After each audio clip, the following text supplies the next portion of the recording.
લક્ષ્ય ન્યૂઝ, એક નજર, એક લક્ષ્ય. રામદેવ સેવા કેમ્પ સમિતિ વાવથરા દ્વારા પદયાત્રિકોની અવિરત સેવા. રામદેવના દર્શન માટે રાજસ્થાન તરફ પગપાળા જતા હજારો પદયાત્રિકોની સેવા માટે રામદેવ સેવા કેમ્પ સમિતિ વાવથરા દ્વારા ડોંગરિયા અને ગોદેવી વચ્ચે રાજસ્થાન ખાતે સેવાકીય કેમ્પનું આયોજન કરવામાં આવ્યું છે. છેલ્લા 6 થી 7 વર્ષથી સતત આ સેવા કાર્ય કરીને સમિતિ દ્વારા પદયાત્રિકો માટે વિવિધ સુવિધાઓ ઉપલબ્ધ કરાવવામાં આવી રહી છે. આ કેમ્પમાં દૂર દૂરથી પગપાળા ચાલીને આવતા પદયાત્રિકોને થાકમાંથી રાહત મળે અને તેમને યાત્રા સરળ બને તે માટે ચા નાસ્તા સહિતની વ્યવસ્થા કરવામાં આવે છે. આ ઉપરાંત પદયાત્રિકો માટે પીવાનું શુદ્ધ પાણી તથા નહાવા માટે પાણીની વ્યવસ્થા પણ કરવામાં આવે છે. લાંબી યાત્રા બાદ પદયાત્રિકોને આરામ મળી શકે તે માટે જમવાની તેમજ રાત્રિ રોકાણ માટે ખાટલા અને ગાદલાની પણ વ્યવસ્થા કરવામાં આવે છે. પદયાત્રિકોની જરૂરિયાતોને ધ્યાનમાં રાખીને કેમ્પમાં સેવાભાવી કાર્યકરો દ્વારા દિવસ રાત સેવા કરવામાં આવે છે. રસ્તામાં થાકેલા પદયાત્રિકોને જરૂરી સુવિધા મળી રહે અને તેઓ આરામ કરીને ફરી પોતાની યાત્રામાં આગળ વધી શકે તે માટે કેમ્પના કાર્યકરો સતત ખડે પગે રહે છે.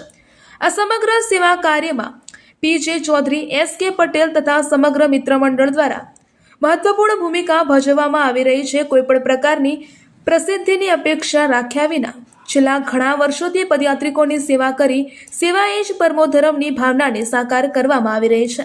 રામદેવરા જતા પદયાત્રિકો માટે આ સેવા કેમ્પ આશીર્વાદરૂપ બની રહ્યો છે. કેમ્પ ખાતે મળતી ચા નાસ્તો, પાણી, ભોજન અને રહેવાની સુવિધાથી પદયાત્રિકોને મોટી રાહત મળી રહે છે.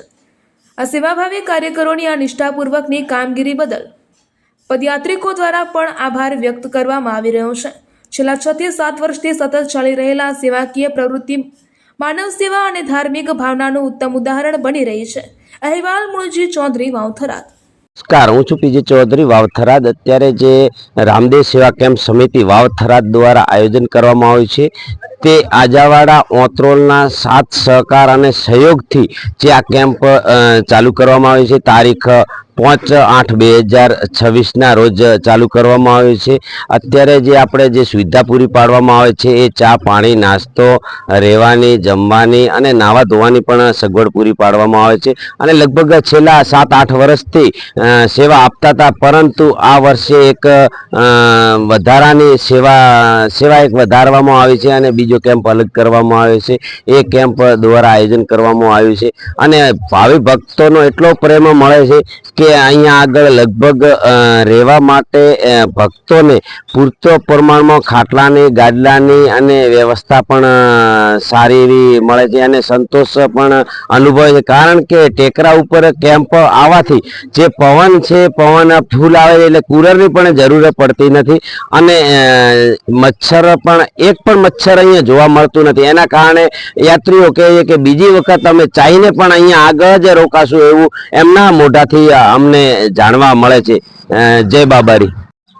બાબા રામદેવ સેવા કેમ્પ સમિતિ વાવથરા દ્વારા અને ખાસ કરીને ઓતરોલ અને આજાવાડા આ બે ગામના યુવાન મિત્રો દ્વારા, ભક્તજનો દ્વારા આજે રણુજા જે પદયાત્રા માટે જતા હોય એ તમામ યાત્રાળુઓની સેવા માટે અત્રે આ બે ગામના યુવાનો, ખાસ કરીને પીજે પટેલ અને કે ચૌધરી દ્વારા અને બાકીના સંપૂર્ણ એક યુવાનોની ટીમ દ્વારા લોકોની સેવા મળે, ચા પાણીનો નાસ્તો થાય, એમની સેવા કરી શકાય એ હેતુથી આ વર્ષેથી જ આ બંને ગામના યુવાનો દ્વારા અને ખાસ કરીને બે પ્રણેતાઓ છે એમની કોશિશના ભાગરૂપે અહીં સૌ ઓતરોલ અને આજાવાડા ગામના યુવાનોએ આ કેમ્પ ચાલુ કર્યો છે.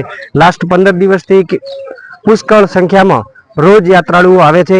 અહીં આ યુવાનો દ્વારા એમને જમવાની વ્યવસ્થા છે, નાસ્તાની વ્યવસ્થા છે, રહેવાની વ્યવસ્થા છે, ગરમ પાણીની વ્યવસ્થા છે અને તમામ યાત્રાળુઓની અહીં સેવા કરવામાં આવે છે.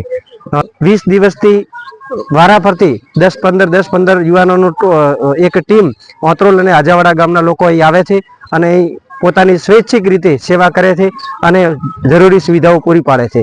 અહીંથી જતા તમામ પદયાત્રીઓની એક વિનંતી છે કે અહીં આવો અને એક સરસ મજાની અહીં વ્યવસ્થા તમારા માટે ચા પાણી, નાસ્તાની, રોકાવાની, નાહવાની આ બધી વ્યવસ્થા સુવિધાઓ ભરપૂર આ લોકો પૂરી પાડે છે. આમ તો હું પણ નોકરિયાત છું, પણ શનિ રવિનો મને સમય મળ્યો એટલે અમે મારા મિત્રોની એક ટીમ દ્વારા પણ અમે પણ અહીં સેવા માટે એક ગાડી લઈને આવ્યા અને શનિ રવિ અમે આ લોકોની સેવા કરવાના છે.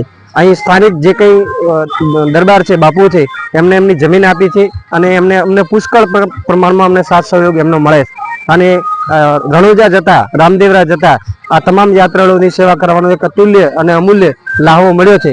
એ બદલ અહીંના સ્થાનિક લોકોનો પણ ખૂબ ખૂબ આભાર છે અને અહીંથી જેટલા પણ યાત્રાળુઓ જાય અહીં લાભ લે એવી અમારી ખૂબ વિનંતી છે.